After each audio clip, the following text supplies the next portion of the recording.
This isn't just the new BMW iX3, no. This represents a new era for BMW, and everything that's gone into this new iX3 gives us a glimpse of what's to come from no fewer than 40 new BMWs coming out between now and 2027. And what an opening statement this iX3 is. I mean, here are some stats to give you a preview of what's to come. Now, there is a claimed 500-mile range and a 10-minute rapid charge time for the battery. And also, this car gets some new supercomputer tech, which means the interior is moved on leaps and bounds. You won't believe this as well. Best of all, despite all of those improvements, it sounds like this car is going to cost about £60,000 in the UK, which is about 6 grand less than the current one starts from. So, in this video, I'm going to reveal why this could be the go-to electric family car in 2025, and I'm also going to explain how some of its features will trickle across into other BMW models. Plus, I've also got a few secrets to reveal about BMW's upcoming M models. Built in BMW's new Hungarian electric car plant, this iX3 has been made using 100% renewable energy, believe it or not. And it also gets, as you've probably noticed, a new front-end design inspired by the concept car of last year. Now, BMW says this takes inspiration from cars from its past, primarily the 60s actually, around the front grille. But you'll also notice there's no chrome up front here, and that is part of BMW's CO2 cutting initiative. It's replaced chrome with lights, and of course, as you can see, a whole new front fascia over here. And you'll also notice it's quite smooth and clean up front, and that's all part of BMW's efforts to make the car much more aero efficient. And look, there's little design details like these air curtains down here that help to boost its range. As does the slim glass house on the car here. Now, yes, it's definitely an SUV, but I was surprised about how slim it actually looks. Dare I say it, if you lowered it, it would probably look like a Touring. Now, other aerodynamic features include, of course, the flat door handles here, and which obviously pop out. And if you come round to the rear, you'll notice other aerodynamic features here. This apparently is really important in helping to make this car so slippery. It's got a 0.24 drag coefficient, which is the same as the BMW i4. Yeah, a car this shape is the same. Blew my mind as well. Just check out how wide those rear arches are over here. They really add to the muscle of the car, as do the rear lights as well. I mean, this is a design which evolves something we've probably seen on BMWs before, but it's definitely going to inspire other models as well. I can see these squeezing onto a saloon somehow as well. And by the way, talking of efficiency for electric cars, the underneath of the car behind this fake diffuser down here is actually largely flat, so much so that BMW's even put effort into smoothing out bolt holes to help with the efficiency. Honestly, this car is doing a lot of work despite being, well, visually, quite brick-shaped. Now, at launch, you're only going to be able to get the iX3 in 50 xDrive form, which is what the car here is. But of course, more models will be added later. But for now, I'll tell you about the specs of this one. Now, that claimed 500-mile range is what is hoped to be achieved. But actually, at the moment, it's 497 miles. But BMW does think it's got a good chance of getting there, not least because this car uses 800-volt technology, and it can charge at 400 kilowatts, which not only means it can go from 10 to 80% battery in 21 minutes, but it also means you can add 217 miles in just 10 minutes. And of course, part of that is down to how big of a jump forward this battery has taken. Now, the battery, of course, is in the floor down here. But the amazing thing is BMW has developed new technology within it. So no longer do you have cells that are like rectangular, you've got cylindrical cells with a much more dense energy capacity. And also, it means despite this car not having grown that much from the old one, the overall usable capacity has gone up to 108 kilowatt hours. That's a lot. It's over 30 more than you got in the old car. No less important for efficiency is how this car puts its power down onto the road. And well, there's a lot of power to put down because this 50 xDrive has 2 electric motors, one on both axles, so it has 470 horsepower, and it can also do 0 to 62 in just 4.9 seconds.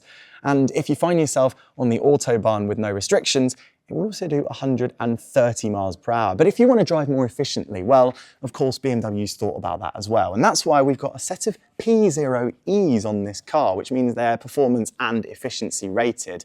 And you'll also notice this car has 22-inch alloy wheels. These are the biggest you can get on the model, but you can also go down to a 20 as standard. And I think, well, that might be my preference for bumpy Britain, not least because while this car weighs 2.2 tons, it does come with passive suspension, so you won't be able to soften it into comfort or stiffen it into sport. The springs and dampers are set as they are. Of course, BMW reckons it's found an optimum blend of comfort and handling in its iX3, but if you want my advice, it'd be to go with a smaller wheel and taller, squidgier tyres. Oh yeah, by the way, talking of suspension and chassis stuff, did you know that the BMW iX3 M model, we don't know exactly how M it will be, well that will probably come with adaptive dampers, meaning you will probably be able to stiffen it off in the sport mode. And talking of M division cars, I had a chat with a couple of the execs earlier and they said not only are they thinking about M in electric form, but they are still interested in synthetic fuel as well, meaning I'm quite hopeful BMW's M division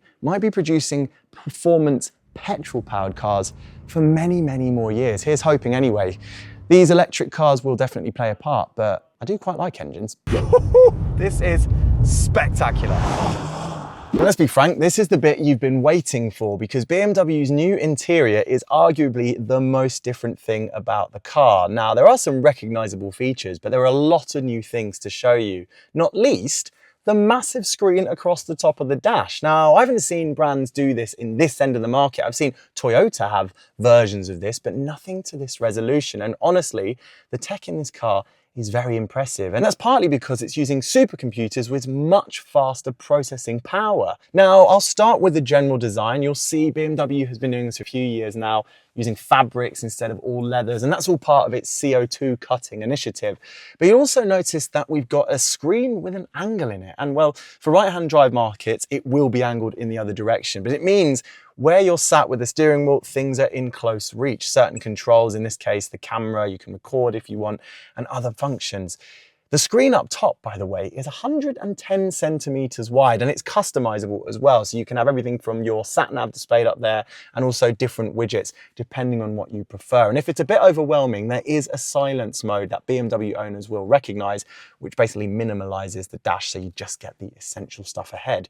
But because we don't have an instrument cluster, it means now this steering wheel can have an additional spoke in it. So it's a symmetrical-ish steering wheel with, yes, sort of buttons. They are buttons, but they're on a rocker, so they're not the proper stuff we love, but at least they're not capacitive. So there is some button in there, but at the same time, this is really where all the tech is. Basically, this controls everything, including your climate control, which I know some people won't be too happy about because yes, it is touchscreen stuff over here, but at least it's on the screen the whole time. Now, BMW has worked really hard to simplify stuff, so you'll notice if you've been using their systems as of late, you'll notice that these are much bigger and much simpler.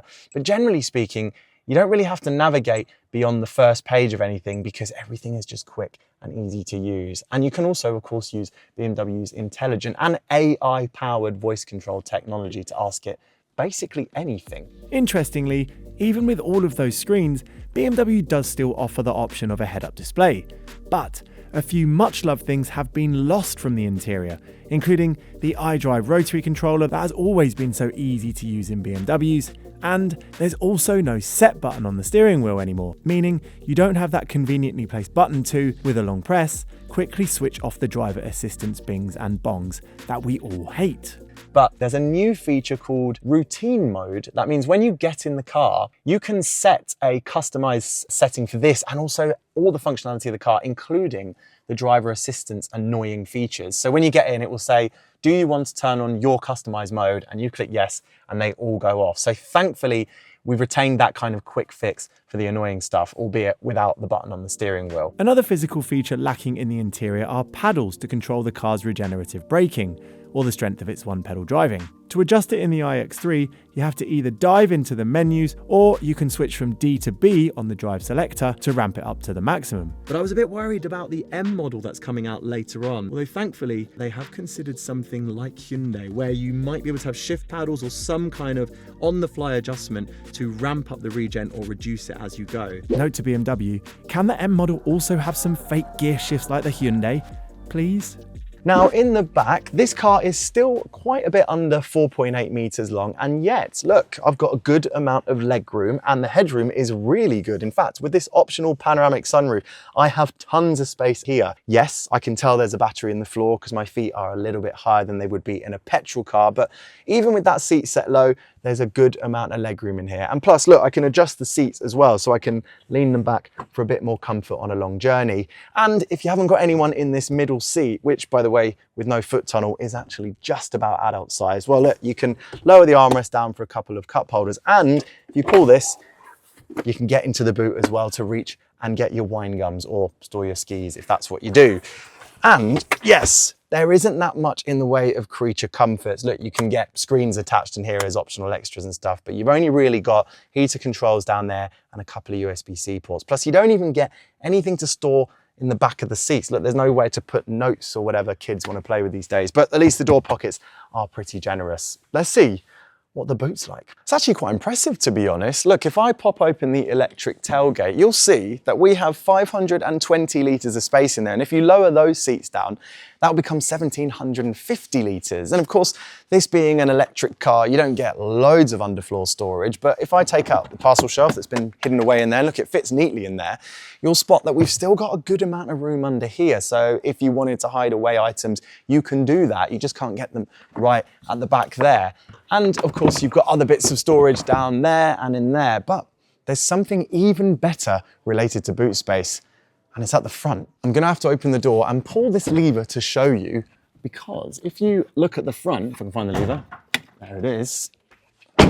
Look what we have under here. Something not enough brands are doing these days, and that is a pretty healthy front boot. In fact, that's 58 litres in there, meaning you could easily hide away your charge cables if you prefer to leave them down there. And because it's all plastic lined, I guess if you have mucky shoes or if you've got a swimming costume, you might be able to throw that in there as well. So I think that means this new iX3 is more versatile, it's more practical, and believe it or not, it's more high-tech, more range, and yet cheaper than the outgoing car. This really could be a new dawn for BMW, and not just in its SUVs. I'm super excited to see where the brand's going with this lot, and of course, with the M models that could be following quite soon, I think we might have ourselves a very exciting next few years. What do you think though? Let me know in the comments below. What do you think of the design? And if you like this video, why not hit subscribe? And if you want a BMW for yourself, search Marshall BMW or head over to your local Marshall store to find both new and used cars that you can test drive.